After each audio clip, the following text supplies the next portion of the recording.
Deuteronomy 14. Clean and unclean food. You are the children of the Lord your God. Do not cut yourselves or shave the front of your heads for the dead, for you are a people holy to the Lord your God. Out of all the peoples on the face of the earth, the Lord has chosen you to be his treasured possession. Do not eat any detestable thing. These are the animals you may eat: the ox, the sheep, the goat, the deer, the gazelle, the roe deer, the wild goat, the ibex, the antelope, and the mountain sheep. You may eat any animal that has a divided hoof and that chews the cud. However, of those that chew the cud or that have a divided hoof, you may not eat the camel, the rabbit, or the hyrax. Although they chew the cud, they do not have a divided hoof. They are ceremonially unclean for you. The pig is also unclean. Although it has a divided hoof, it does not chew the cud. You are not to eat their meat or touch their carcasses. Of all the creatures living in the water, you may eat any that has fins and scales. But anything that does not have fins and scales, you may not eat. For you it is unclean.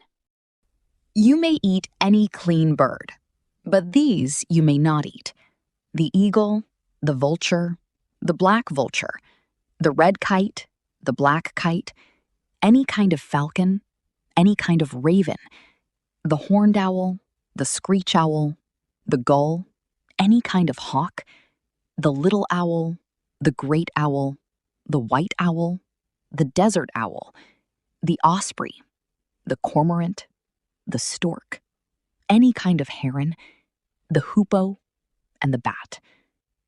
All flying insects are unclean to you. Do not eat them. But any winged creature that is clean, you may eat. Do not eat anything you find already dead. You may give it to the foreigner residing in any of your towns, and they may eat it. Or you may sell it to any other foreigner. But you are a people holy to the Lord your God.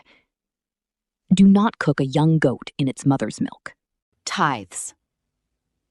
Be sure to set aside 1/10 of all that your fields produce each year. Eat the tithe of your grain, new wine, and olive oil, and the firstborn of your herds and flocks in the presence of the Lord your God, at the place he will choose as a dwelling for his name, so that you may learn to revere the Lord your God always. But if that place is too distant, and you have been blessed by the Lord your God, and cannot carry your tithe, because the place where the Lord will choose to put his name is so far away, then exchange your tithe for silver, and take the silver with you, and go to the place the Lord your God will choose. Use the silver to buy whatever you like: cattle, sheep, wine, or other fermented drink, or anything you wish. Then you and your household shall eat there in the presence of the Lord your God, and rejoice. And do not neglect the Levites living in your towns, for they have no allotment or inheritance of their own. At the end of every 3 years, bring all the tithes of that year's produce and store it in your towns, so that the Levites, who have no allotment or inheritance of their own, and the foreigners, the fatherless, and the widows who live in your towns may come and eat and be satisfied, and so that the Lord your God may bless you in all the work of your hands.